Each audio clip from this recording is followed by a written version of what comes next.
भाई किसी ने सही कहा है, अधूरा ज्ञान खतराए जान। यानी कंप्लीट इंफॉर्मेशन जितनी तेजी से आपके करियर को सही दिशा में ले जाती है, आधी अधूरी जानकारी उतनी ही तेजी से आपको गड्ढे में ले जाती है। नेटवर्क मार्केटिंग एक्चुअल में वो ट्रेन है जो कि गरीबपुर से अमीरपुर जाती है और पिछले कई दशकों से लगातार जा रही है। लाखों लोगों को आज तक उनकी मंजिल पर पहुंचा भी चुकी है। और अगर आप ये वीडियो देख रहे हो तो इस बात की पूरी संभावना है कि कहीं ना कहीं आप भी इस ट्रेन का टिकट कटवा चुके हो। आप सबको मेरी तरफ से हार्दिक बधाई। लेकिन असली जश्न का मौका तो तब बनेगा जब आप अपनी मंजिल पे यानी अमीरपुर पहुंच जाएंगे। मुद्दे की बात यह है कि इस ट्रेन का टिकट तो बहुत सारे लोग कटवा लेते हैं, लेकिन ज्यादातर लोग अमीरपुर नहीं पहुंच पाते। जब ये ट्रेन गरीबपुर से चलती है तब तो इस ट्रेन में इतनी ज्यादा भीड़ होती है कि पांव रखने तक की जगह मिलना भी मुश्किल हो जाता है। भीड़ की भीड़ घुसती चली जाती है नेटवर्क मार्केटिंग की ट्रेन में। लेकिन अमीरपुर पहुंचते पहुंचते इस ट्रेन में इतनी जगह बन जाती है कि अंत तक इसमें टिके रहने वाले यात्री आराम से सोते सोते अमीरपुर पहुंच जाते हैं। प्रश्न यह उठता है कि वो भीड़ कहां चली जाती है? उन 95% लोगों को जमीन खा जाती है या आसमान निकल जाता है? मैं आपको बताता हूं कि एक्चुअल में होता क्या है। गरीबपुर से अमीरपुर जाने का टिकट खरीदने के बावजूद भी लगभग 25% लोग तो ऐसे होते हैं जो कभी ट्रेन में चढ़े ही नहीं।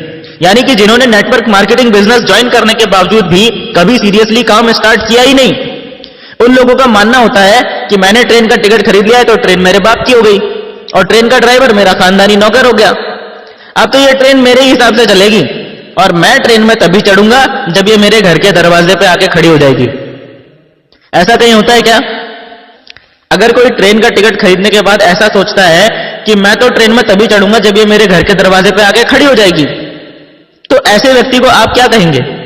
बताने की जरूरत नहीं है, सभी जानते हैं। लेकिन फिर भी बहुत से लोग नेटवर्क मार्केटिंग बिजनेस में यही गलती करते हैं, कभी घर से निकलते ही नहीं। अब जो लोग जैसे तैसे करके इस ट्रेन में चढ़ भी जाते हैं, यानी काम करना शुरू कर भी देते हैं, उनमें से भी बहुत सारे लोग ऐसे होते हैं जो ट्रेन पकड़ने की इतनी जल्दी में थे कि हड़बड़ाहट में गलत ट्रेन में चढ़ जाते हैं। यानी कि नेटवर्क मार्केटिंग के नाम पे कुछ भी करने लग जाते हैं मार्केट में। तरह तरह की उल जुलूल कंपनियों के झांसे में आके अमीरपुर जाने वाली ट्रेन की जगह फकीरपुर जाने वाली ट्रेन में चढ़ जाते हैं। खुद तो गलत ट्रेन में चढ़ी गए होते हैं, दूसरों को भी हाथ पकड़ पकड़ के उस गलत ट्रेन में चढ़ा देते हैं और आखिर में हाथ में रह जाते हैं वही ढाक के 3 पात। इनकी गलती यह नहीं है कि ये लोग गलत ट्रेन में चढ़ गए, बल्कि इनकी गलती यह है कि सही ट्रेन कौन सी है इन्होंने इसकी प्रॉपर जानकारी नहीं ली। अगर आपको यह पता है कि सही ट्रेन कौन सी है तो चाहे गलत ट्रेनें 50 खड़ी हों आप उनमें नहीं चढ़ोगे। और अगर आपको पता ही नहीं है कि सही ट्रेन कौन सी है तो आपको सभी ट्रेन सही लगेंगी और जो आपको सामने सबसे पहले दिखाई देगी आप उसी में चढ़ जाओगे। और ऐसा ही आज की डेट में हो रहा है हजारों लोगों के साथ। सही ट्रेनों की संख्या है लगभग 50 तो गलत ट्रेनों की संख्या है 5000। ऐसे में जरूरी है कि आपके पास डायरेक्ट सेलिंग या नेटवर्क मार्केटिंग इंडस्ट्री को लेकर जो गवर्नमेंट के द्वारा गाइडलाइंस दी गई हैं, उन गाइडलाइंस की पूरी जानकारी आपके पास हो ताकि आप रियल और फेक नेटवर्क मार्केटिंग कंपनीज में अंतर आसानी से समझ पाएं। वैसे तो इन गाइडलाइंस के बारे में आपको गूगल पे पूरी जानकारी मिल जाएगी, फिर भी यदि आप लोग गाइडलाइंस के ऊपर एक डिटेल्ड वीडियो चाहते हैं तो नीचे कमेंट बॉक्स में जी टाइप कर दो जल्दी से, ताकि मुझे भी पता चल सके कि आपको एक्चुअल में इस टॉपिक पे वीडियो चाहिए। आपको आज की मार्केट सिचुएशन के बारे में जानकर आश्चर्य होगा कि मार्केट में आज की डेट में जितने भी नेटवर्कर्स काम कर रहे हैं और अपना जीवन बदलने के लिए दिन रात कड़ी मेहनत कर रहे हैं, उनमें से लगभग 70% लोग गलत ट्रेन में चढ़े हुए हैं। मात्र 30% ही सही ट्रेनें पकड़कर आगे बढ़ रहे हैं। पर इससे भी बड़ी और गंभीर समझने लायक बात यह है कि इनमें से भी बहुत सारे लोग, इन 30% में से भी बहुत सारे लोग सही ट्रेन में चढ़ने के बावजूद भी अमीरपुर नहीं पहुंच पाते हैं। इसका कारण यह है कि गरीबपुर से अमीरपुर जाने वाली ट्रेन कई जगहों पे यानी कई स्टेशंस पे रुक रुक के अमीरपुर जाती है और ये सभी लोग इनमें से ही किसी ना किसी स्टेशन पे ट्रेन से उतर जाते हैं। इसीलिए ये लोग कभी भी अमीरपुर नहीं पहुंच पाते। वैसे तो छोटे मोटे सैकड़ों स्टेशन हैं जो गरीबपुर से अमीरपुर के बीच में आते हैं, पर इनमें से 5 ऐसे बड़े स्टेशन हैं जहां पे सबसे ज्यादा लोग इस ट्रेन से उतर जाते हैं और कभी अमीरपुर नहीं पहुंच पाते। सबसे पहला स्टेशन आता है भयनगर। जिनके मन में भय होता है किसी भी प्रकार का, वो सारे लोग इस स्टेशन पे ही उतर जाते हैं। असफलता का भय, ठुकराए जाने का भय, कंपनी बंद हो जाने का भय, नौकरी छूट जाने का भय, परिवार वालों और करीबियों के विरोध का भय और इसी प्रकार के ना जाने कितने भय हम अपने मन में पाले रहते हैं। ये भय आपकी सफलता का सबसे बड़ा दुश्मन होता है और आपके असली व्यक्तित्व को खुल के लोगों के सामने आने नहीं देता। एक बार आप इस स्टेशन से आगे निकल जाते हैं और अमीरपुर जाने वाली ट्रेन से उतरते नहीं हैं, तो अगला जो स्टेशन आता है जहां पे अधिकतर लोग ट्रेन से उतर जाते हैं वो है संदेहपुरी। संदेह यानी डाउट या शक ऐसी बीमारी है जिसका इस दुनिया में कोई इलाज नहीं है। संदेह सीधा आपकी बुद्धि पर अटैक करता है और आपकी सोचने, समझने और डिसीजन लेने की क्षमता को खत्म कर देता है। डाउट कभी भी आ सकता है, डाउट किसी पे भी हो सकता है, कंपनी पे, प्रोडक्ट्स पे, सिस्टम पे, अपलाइन पे, किसी पे भी। इस डाउट को सिर्फ एक ही तरीके से रोका जा सकता है और वो तरीका है विश्वास करना। विश्वास करना अपनी कंपनी पे, विश्वास करना अपने प्रोडक्ट्स पे, विश्वास करना अपने सिस्टम पे और अपलाइंस पे। अगर आप में विश्वास है तो आप संदेहपुरी स्टेशन से भी बच जाएंगे और आगे निकल जाएंगे। एक बार आप इस स्टेशन से आगे निकल जाते हैं और अमीरपुर जाने वाली ट्रेन से उतरते नहीं हैं, तो अगला स्टेशन यानी तीसरा बड़ा स्टेशन जहां पे अधिकतर लोग ट्रेन से उतर जाते हैं वो है सलाहपुर। जी हां, आपने भय पे जीत हासिल कर ली, आपने संदेह पे जीत हासिल कर ली। अब आपको उन लोगों से बचना है जो आपको फालतू सलाह देकर आपके रास्ते से भटकाने की कोशिश करते हैं। याद रखना, हर सलाह देने वाला व्यक्ति आपका भला चाहने वाला हो ऐसा जरूरी नहीं है, और हर भला चाहने वाला व्यक्ति आपको सही सलाह दे रहा हो ऐसा भी जरूरी नहीं है। इसीलिए यह सलाहपुर स्टेशन सबसे खतरनाक स्टेशनों में से एक है। अगर आपने सही सलाह को छोड़ दिया और गलत सलाह को मान लिया तो आपका सफर वहीं खत्म हो जाएगा। ज्यादातर लोगों के साथ समस्या यह है कि उन्हें समझ ही नहीं आता है कि कौन उन्हें सही गाइड कर रहा है और कौन उन्हें मिसगाइड कर रहा है। जरूरी नहीं है कि चिकनी चुपड़ी बातें करने वाला आपका भला चाहने वाला ही हो और कड़वी बातें करने वाला आपका बुरा चाहने वाला ही हो। एक सिंपल सा लॉजिक देता हूं आपको, जिससे कि आपको आज के बाद ये अंडरस्टैंड करना आसान हो जाएगा कि कौन आपको सही सलाह दे रहा है और कौन आपको गलत सलाह दे रहा है। हर वो व्यक्ति जो नेटवर्क मार्केटिंग बिजनेस में एक्सपर्ट है, और आप जहां भी, जिस भी कंपनी में, जिस भी पोजीशन में हो, आपकी ग्रोथ से अगर उस व्यक्ति को इनकम हो रही है, आपकी टीम बढ़ने से अगर उसका बिजनेस भी बढ़ रहा है, तो समझ लो कि वो आपको सही सलाह दे रहा है। लेकिन अगर कोई व्यक्ति आपको सलाह तो दे रहा है लेकिन उसका खुद नेटवर्क मार्केटिंग में कोई एक्सपीरियंस नहीं है, जैसे आपके बहुत सारे फ्रेंड्स होंगे, आपके बहुत सारे रिलेटिव्स होंगे, आपके पेरेंट्स होंगे, ये सब लोग चाहते तो आपका भला है पर नेटवर्क मार्केटिंग के बारे में आपको सही सलाह नहीं दे सकते। इसीलिए टेक्निकली इनकी सलाह पे चलना आपके नेटवर्क मार्केटिंग करियर के लिए घातक सिद्ध हो सकता है। दूसरे वो लोग जो आपको सलाह तो देते हैं और वो लोग नेटवर्क मार्केटिंग के एक्सपर्ट भी होते हैं, लेकिन उनके द्वारा दी गई सलाह के अंदर एक हिडन कमांड छुपी होती है। यानी कि वो लोग डायरेक्टली आपको आपका रास्ता बदलने के लिए नहीं बोलते, लेकिन उनकी मंशा यानी इंटेंशन यही होती है कि आप अपना रास्ता बदल के उनके साथ उनकी कंपनी में शामिल हो जाएं।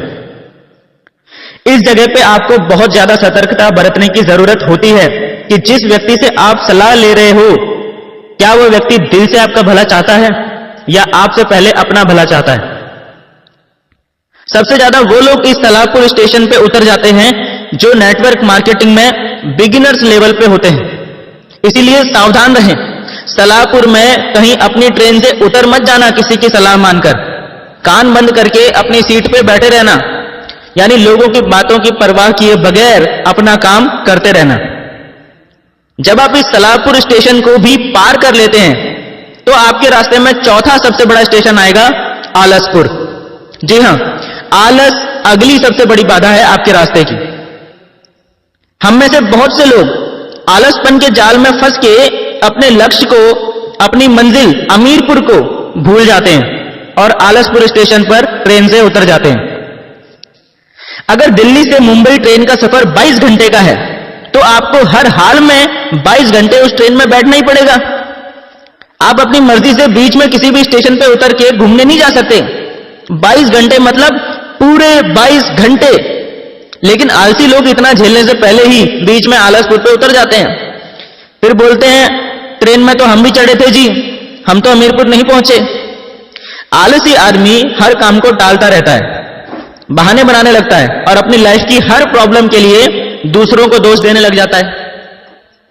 इसीलिए उनके बिजनेस की ग्रोथ रुक जाती है, टीम काम करना बंद कर देती है, अपलायंस भी कुछ टाइम बाद गौर करना बंद कर देते हैं और यह आदमी धीरे धीरे खुद ब खुद बिजनेस से आउट हो जाता है। आदमी में आलस पैदा क्यों होता है? इसका सबसे बड़ा रीजन है आदमी के काम करने का कोई बहुत बड़ा क्लियर कट पर्पस ना होना। इसीलिए कहा जाता है कि इस नेटवर्क मार्केटिंग इंडस्ट्री में डायमंड वही बन सकता है जिसके पास उसका क्लियर कट पर्पस होता है, क्योंकि ये पर्पस आपको हमेशा आलस से दूर रखता है। यानी आपको आलसपुर स्टेशन पर ट्रेन से उतरने नहीं देता। एक बार आप आलसपुर को भी पार कर लेते हैं तो अमीरपुर पहुंचने से पहले आखिरी सबसे बड़ा स्टेशन आपके रास्ते में आता है होशियारपुर। ये पंजाब वाला होशियारपुर नहीं है, ये ज्यादा होशियारी दिखाने वालों का होशियारपुर है।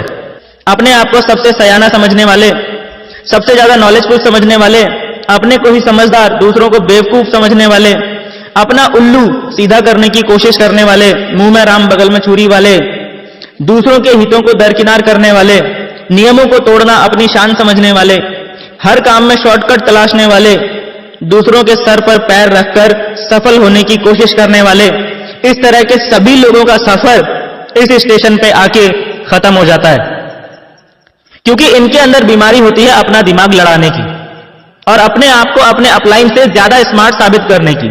इसीलिए ये लोग कुछ ना कुछ होशियारी दिखाने की कोशिश जरूर करते हैं, सिस्टम और कंपनी के खिलाफ कोई ना कोई एक्टिविटी जरूर करते हैं और बस फिर वही इनके करियर की सबसे बड़ी गलती साबित होती है और उस एक गलती की वजह से इनका सफर इस होशियारपुर स्टेशन पर खत्म हो जाता है। सिर्फ कुछ लोग यानी कि मात्र 1% लोग ही इस 5वें स्टेशन को पार करने के बाद ट्रेन में बचते हैं और बाकी 99% लोग कभी भी ये नहीं बोलते कि मेरी गलती थी, मुझ में ही कमी थी। वो ट्रेन को और उसके ड्राइवर को गाली देने लगते हैं और जो लोग अंत तक इस ट्रेन में बैठे रहते हैं वो लोग आखिरकार अपनी मंजिल में पहुंच ही जाते हैं, यानी अमीरपुर पहुंच के जीवन भर खुशी, आनंद और चाहतों की जिंदगी जीते हैं। याद रखना, ट्रेन का टिकट खरीद लेना ही काफी नहीं है, अपने आप को गरीबपुर से अमीरपुर पहुंचाना सबसे पहले आपकी खुद की जिम्मेदारी है, उसके बाद ही किसी और से कुछ उम्मीद करना। एक सवाल के साथ इस वीडियो को एंड कर रहा हूं, जिसे यह सवाल समझ में आ गया उसे इस पूरी वीडियो का मैसेज भी समझ में आ जाएगा। अपने दिमाग पे थोड़ा सा जोर डाल के सवाल का जवाब नीचे कमेंट बॉक्स में जरूर देना।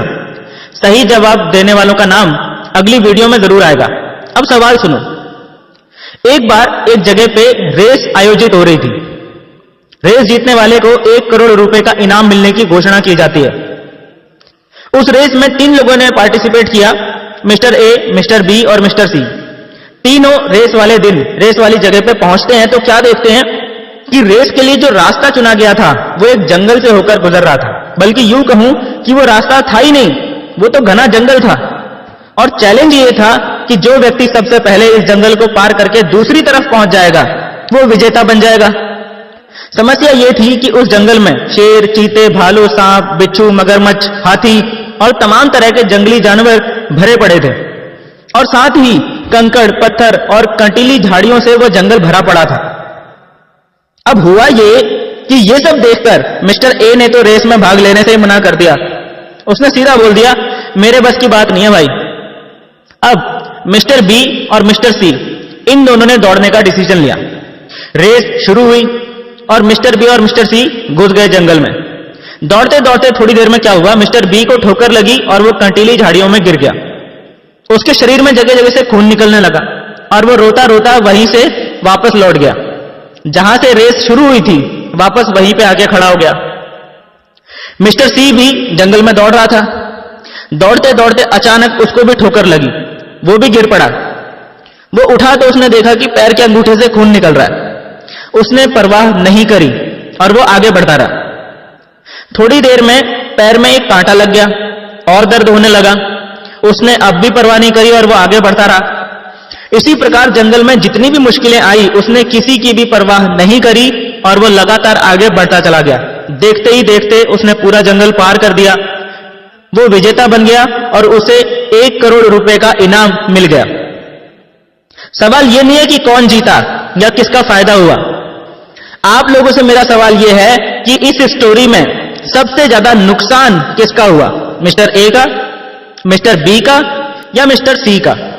जल्दी से अपना दिमाग इस्तेमाल कीजिए और नीचे कमेंट बॉक्स में बताइए कि सबसे ज्यादा नुकसान किसका हुआ और क्यों। अगली वीडियो की शुरुआत इसी सवाल के जवाब के साथ होगी और सही जवाब देने वाले सभी लीडर्स का नाम भी नेक्स्ट वीडियो में अनाउंस किया जाएगा। हमारी नेक्स्ट वीडियो की नोटिफिकेशन आपके फोन में आए और YouTube पे वीडियो पब्लिश होते ही आपके फोन की घंटी बज जाए, उसके लिए नीचे मौजूद सब्सक्राइब के बटन को अभी दबा दीजिए और बटन दबाते ही साइड में घंटी का एक निशान आएगा, उसे भी जल्दी से दबा देना ताकि नेक्स्ट वीडियो आपसे मिस ना हो।